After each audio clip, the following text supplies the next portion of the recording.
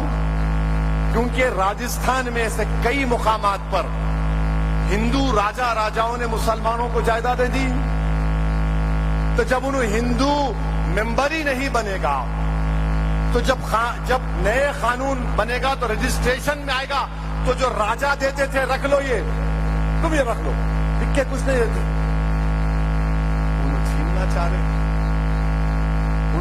چاہ رہے ان جائیدادوں کو، انہوں چھیننا چاہ رہے ان جائیدادوں کو۔ ٹریبیونل ہے وقف کا ٹریبیونل، نہیں، اس میں ڈسٹرکٹ جج چیف جسٹس اپوائنٹ کرتا، موڈی بول رہے نہیں، ریٹائرڈ جج کو رکھوں گا۔ کلیکٹر ہے، کلیکٹر کو کیا بول رہے آپ؟ اگر یہ قانون بننے سے پہلے کسی وقف کی پراپرٹی پر گورنمنٹ قابض ہے تو کلیکٹر فیصلہ کرے گا، یعنی کلیکٹر اپنے ہی فیصلے میں جج ہو سکتا۔ کیا بولو آپ؟ یہ پرنسپلز آف نیچرل جسٹس کے خلاف ہے۔ میرے بھائی، یہ قانون اس لیے بنایا جا رہا ہے کہ کاشی متھرا کی مسجدوں کو ہم سے چھین لیا جائے۔ آر ایس ایس بولتی کہ 30,000 مسجدیں ہماری ہیں، مسلمانوں کی نہیں ہیں۔ موڈی پچھلے دروازے سے چھیننا چاہ رہے، پچھلے دروازے سے چھیننا چاہ رہے۔ مسجدوں کو قبضہ کر لو، درگاہوں کو ختم کر دو، خانقاہوں کو برباد کر دو، قبرستانوں کو لے لو اور بلڈنگیں بنا دو وہاں پر۔ ایویکیو پراپرٹی ہے۔ پنجاب ہریانہ میں جو لوگ پاکستان جانے سے پہلے وقف کر دیے، تو موڈی بول رہے نہیں، ایویکیو پراپرٹی ختم۔ ایسا قانون، گندا قانون بنا رہے، وقف کو ختم کرنے کے لیے قانون بنایا جا رہا ہے۔ میری آپ سے گزارش ہے کہ آپ کو اور ہم کو متحدہ طور پر اس کا مقابلہ کرنا ہے، اور جب فیصلہ ہوگا احتجاج کا تو آپ اور ہم احتجاج کریں گے، نہیں کریں گے؟ دم سے نہیں بول رہے، احتجاج ہوگا، آپ ساتھ دیں گے یا خالی ڈی جے کے سامنے ڈانسنگ کریں گے؟ اللہ کی مسجد کو بچانے آئیں گے،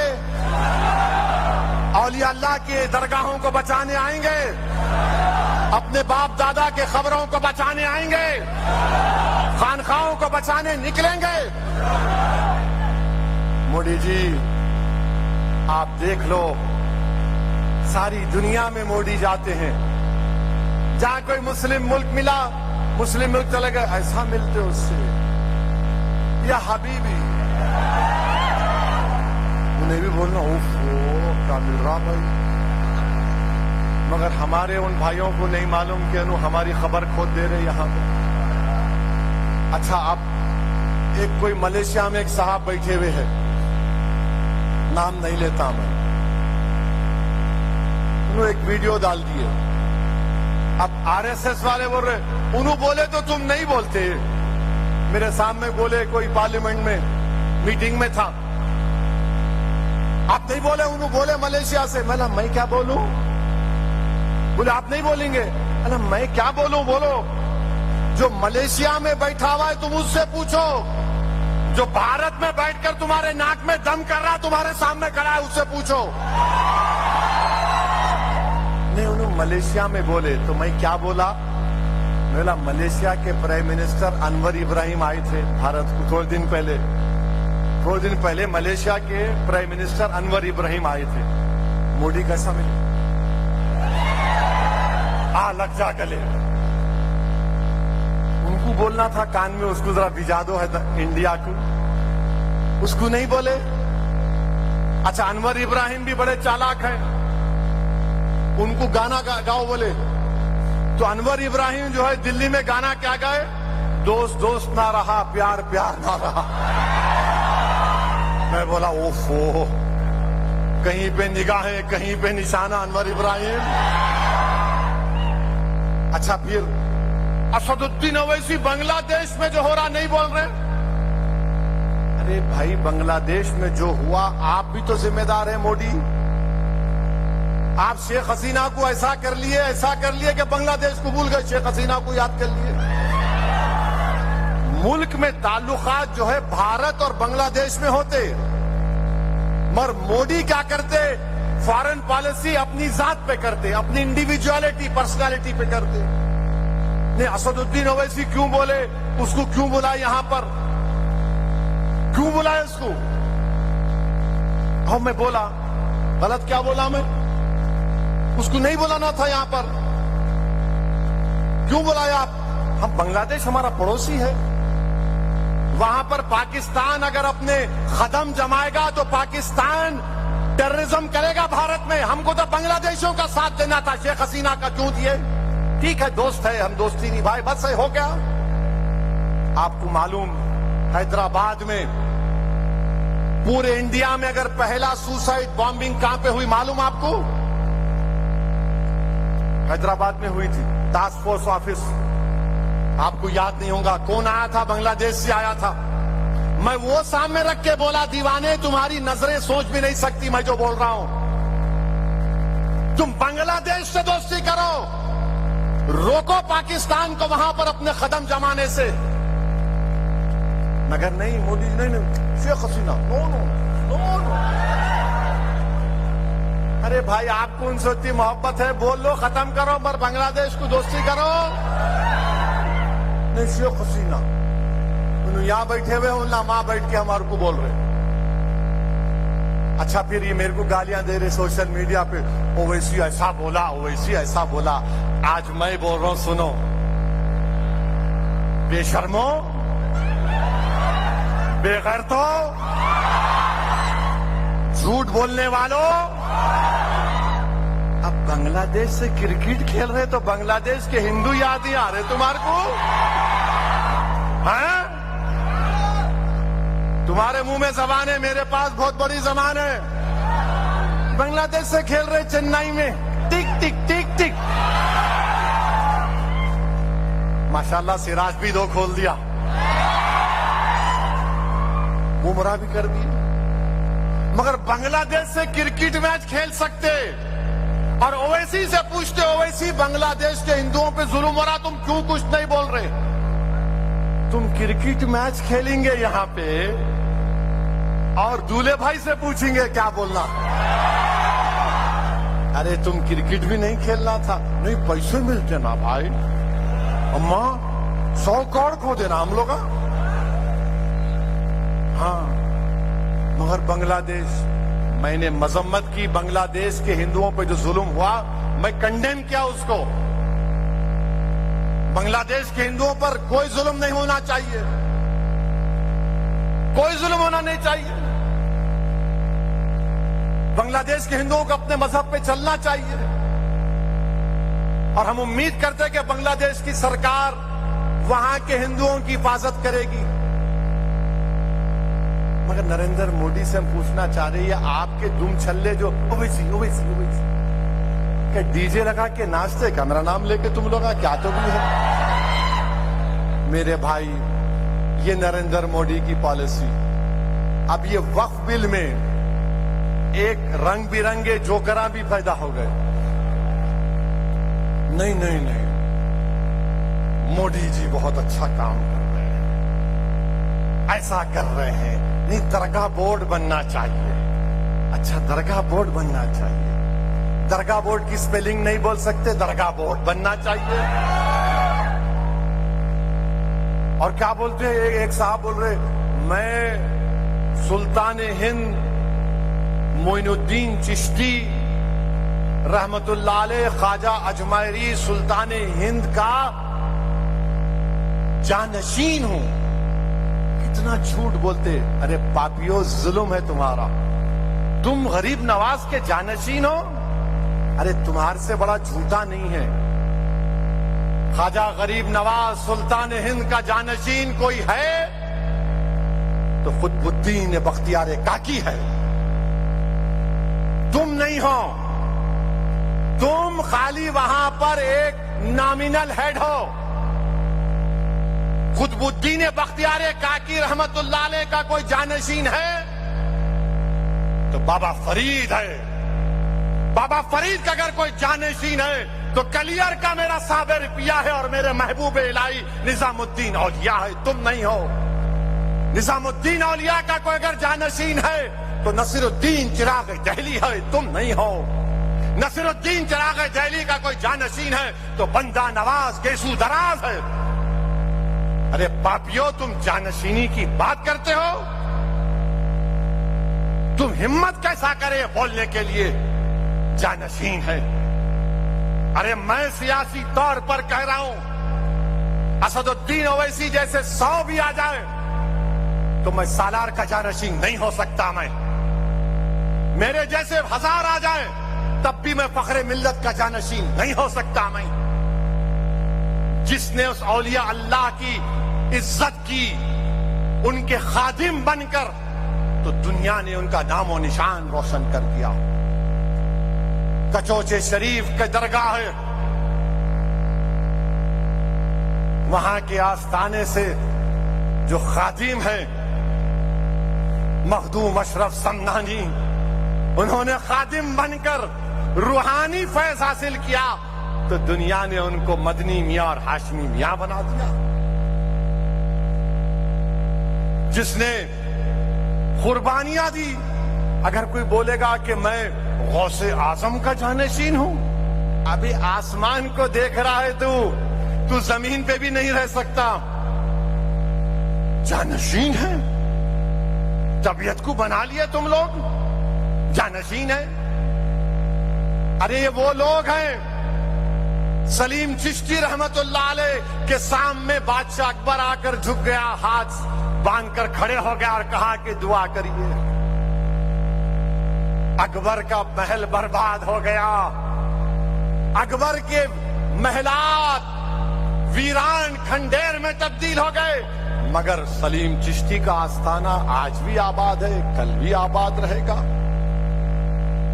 مخدوم اشرف سمنانی ایران سے آئے بادشاہ تھے، بادشاہوں کی بادشاہت ختم ہو گئی، مخدوم اشرف سمنانی کا آستانہ آباد ہے، آباد رہے گا۔ حضرات یوسفین ہیں، اورنگزیب کی فوج ختم ہو گئی، اورنگزیب ختم ہو گیا، مگر آستان یوسفین آباد ہے۔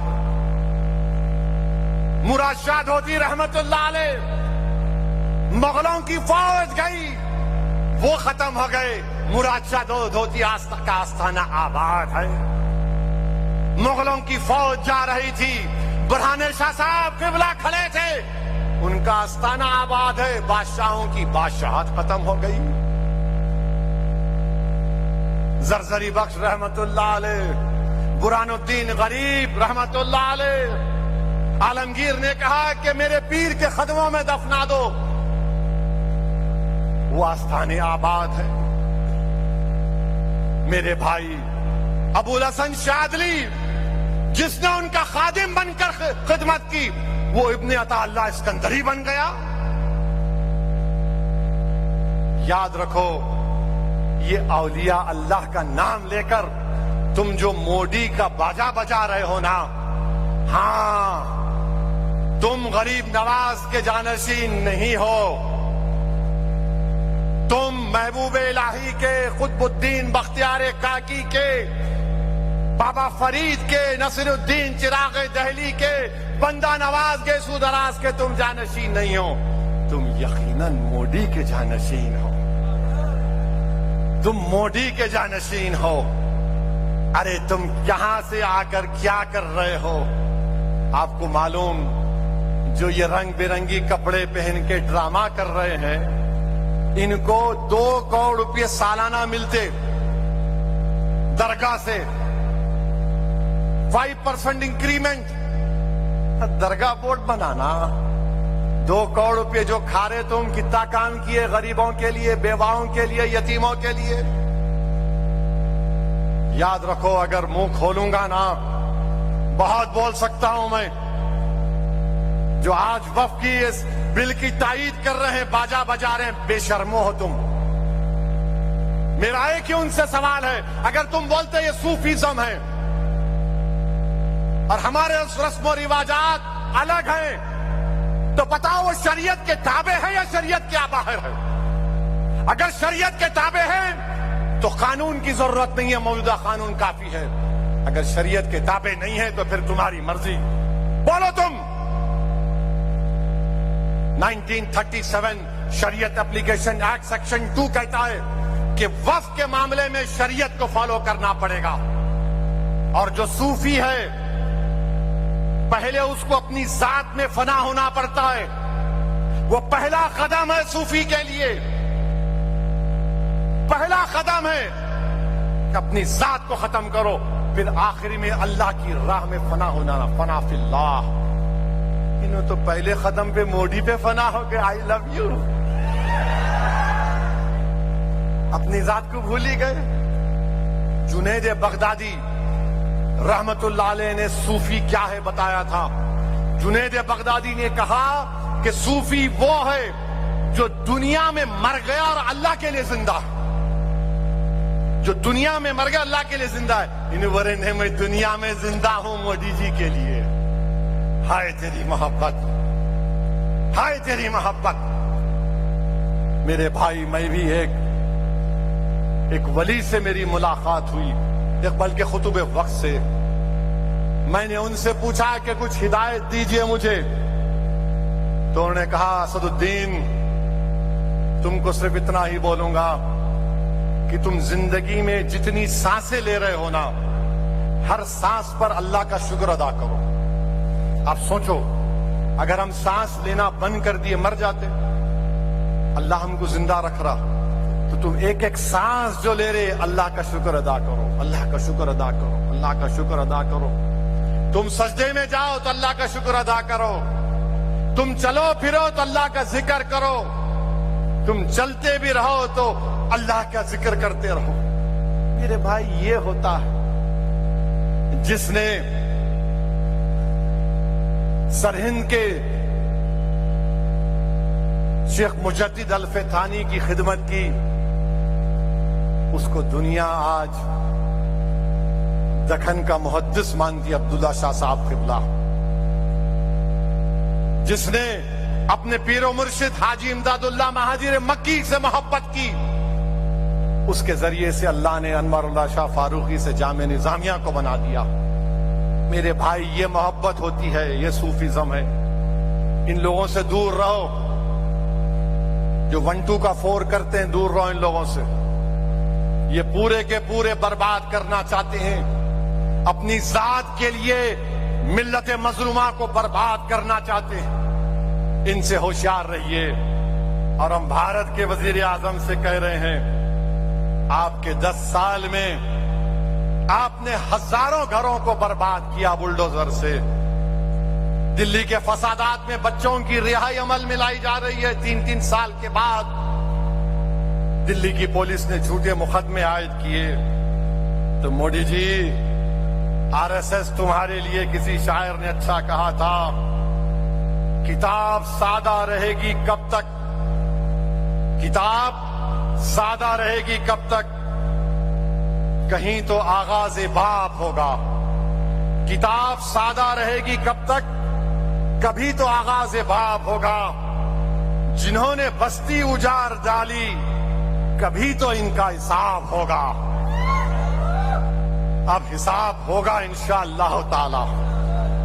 مودی جی, آپ ہاریں گے, اب ایک کے بعد ایک آپ ہاریں گے انشاءاللہ تعالی. کشمیر جائے گا, ہریانہ جائے گا, مہاراشٹر مایم جیتے گی, اور آپ بھی جائیں گے. میرے عزیز دوستوں اور بزرگوں, میری آپ سے ایک ہی گزارش ہے کہ اللہ کے رسول صلی اللہ علیہ وسلم سے سچی اور پکی محبت کریے, اور اسلام میں پوری طرح داخل ہو جائیے.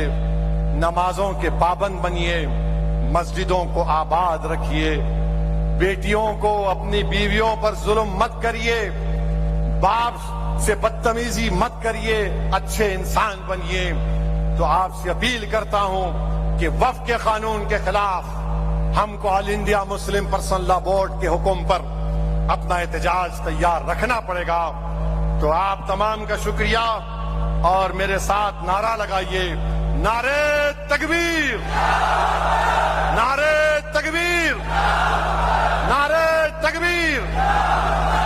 علیکم. پرامن طریقے سے اپنے گھروں کو جائیے.